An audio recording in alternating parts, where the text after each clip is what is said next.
The date is January 24th, 2008. It's a busy day in Moscow's World Trade Center. A 61-year-old man of average height, a heavy build, and gray hairs walks out of the center. But just as he comes out, he is stopped by the Russian police.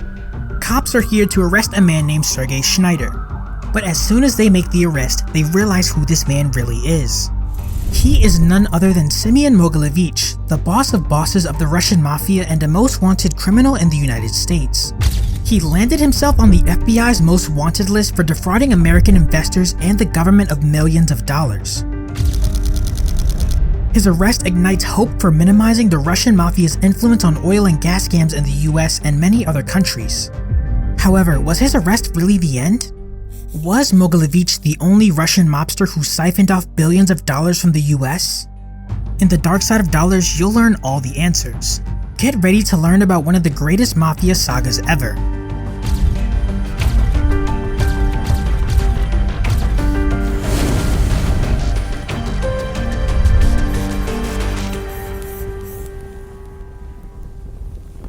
But first, let's understand the case from the very beginning.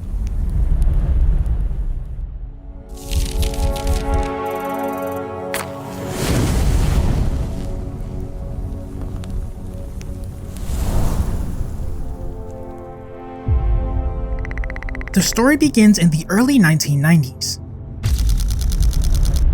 The Soviet Union has just turned into a thing of the past. The newly formed Russia has only begun to stand up on its own. The economy was weak, the government was unstable, and law and order was a complete mess. In other words, it is a perfect breeding ground for corruption and other illicit activities within Russia. And that's great news for the Russian Mafia kingpins. Keep in mind that the Russian Mafia was already near the peak of its power at the time. They knew how to use loopholes to their maximum benefit. With the collapse of the USSR, they could prosper even faster without the watchful gaze of the law.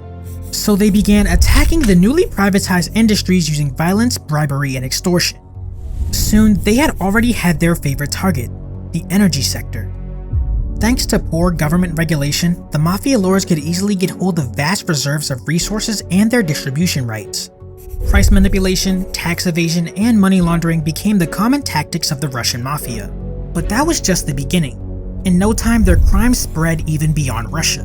They entered one of the most lucrative nations in the world, the United States, and thus began the era of Russian organized crimes in the US. At the center of it were some of the biggest giants of the Russian Mafia, crime lords whose name would later become synonymous with all things illegal, and they were about to give a hard time to the United States.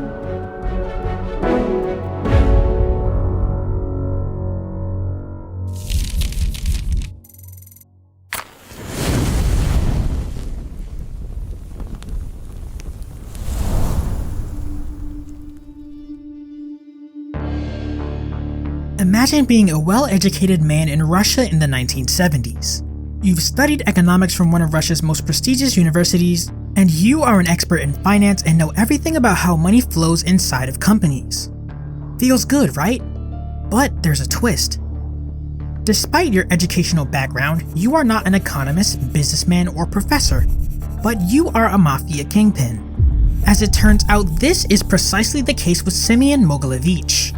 He used his elite education and financial expertise to carry out complex financial frauds across the world. And a lot of those frauds happened in the US.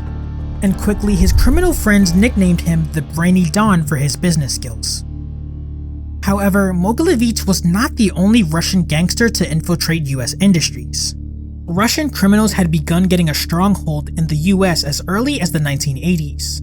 In less than a decade, Russian mafia syndicates were operating across various states in the US, with some of the top mafia bosses leading these activities. In the early 1990s, Hovset Mikhailian defrauded the IRS and the California state government by illegally supplying diesel to gas stations and truck stops without paying taxes. Mikhailian called himself a godfather of the Russian mafia. His syndicate posed as an organization and used fake documents to obtain wholesale permits for getting tax-free diesel. The diesel was intended only for off-road purchases like farming and construction. But instead of using it for such purposes, the organization sold the diesel to gas stations throughout Southern California, making the Russian Mafia more than $3.6 million from unpaid taxes in just 1 year. However, this amount was nothing compared to what happened in New Jersey. The state had become another big hub of fuel racketeering and gasoline bootlegging. In the mid-90s, at least 15 Russian immigrants were involved in evading over $140 million in fuel taxes. In fact, New Jersey has faced similar losses at the hands of Russian criminals even as recently as 2020, but more on that in a little bit. However, the state that has seen the worst of the Russian Mafia is New York. In New York, Brooklyn's Brighton Beach became a hub of some of the most infamous Russian gangsters, such as Evsey Agron, David Bogatin, and later Marat Balagula, and all of them were involved in complex scams around gasoline bootlegging. But the scams were actually quite simple. It was all possible because at the time, the US's laws were weak. The gas stations would sell gas and the government would collect their taxes like with every other business. But in reality, the tax code actually had a loophole that was super vulnerable to being exploited, giving mobsters the perfect opportunity to make a fortune. The mob was clever. They figured out that before the IRS would ever actually collect any tax money from wholesale gas sales, they would physically have to go to someone to collect the money.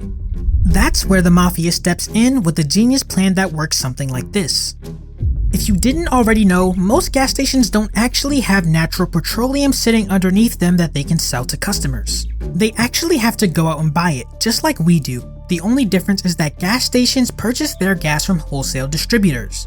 And at the time, the distributor was the most valuable position for the Mafia to get control of, because the IRS and the Department of Energy actually made the distributor responsible for collecting any sales taxes on each gallon of gasoline that they sold.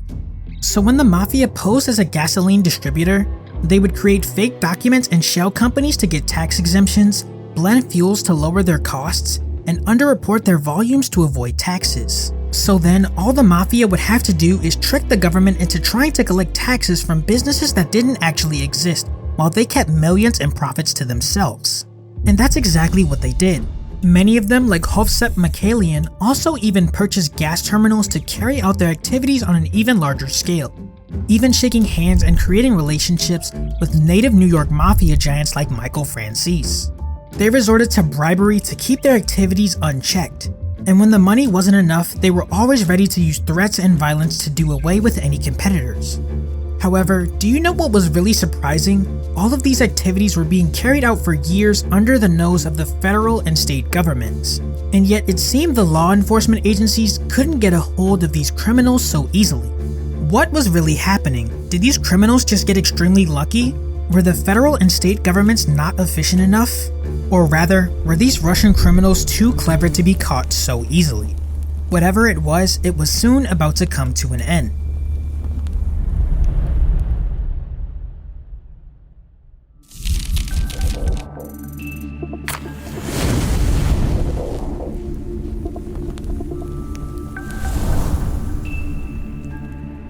One of the main reasons the Russian Mafia managed to go unchecked for over a decade in the US was one simple word: experience.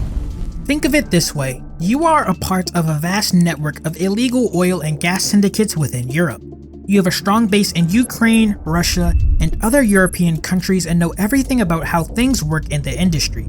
So when it's time to enter a new country like the US, you already know how to get things done without getting caught. As we can see, that was the case with the Russian Mafia in the US. Thanks to their strong presence in the oil and gas industry in Europe, they had already mastered the evil art of making money out of organized scams. And that partly explains why they managed to flourish under the nose of the American government for about a decade. However, nothing lasts forever, not even the unchecked reign of the Russian Mafia. It was not long before the irregularities got into the eyes of the state governments and the FBI, and thus began a series of crackdowns against these crimes. In 1993, the federal government charged 6 Russian immigrants in New Jersey in connection with $60 million in motor fuel fraud.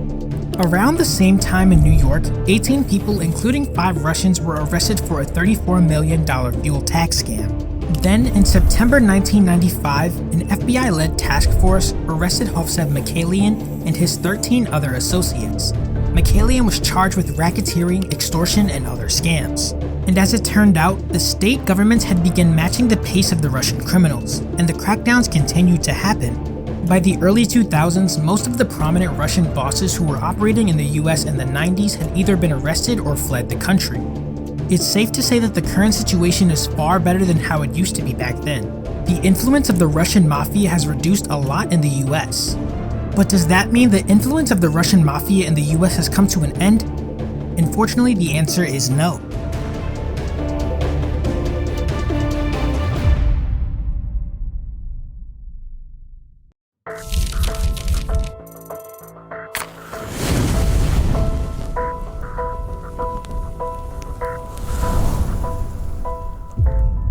It's been over 40 years since the Russian Mafia began establishing their network in the US. But even after all the arrests, the Mafia continues to have a presence in the country.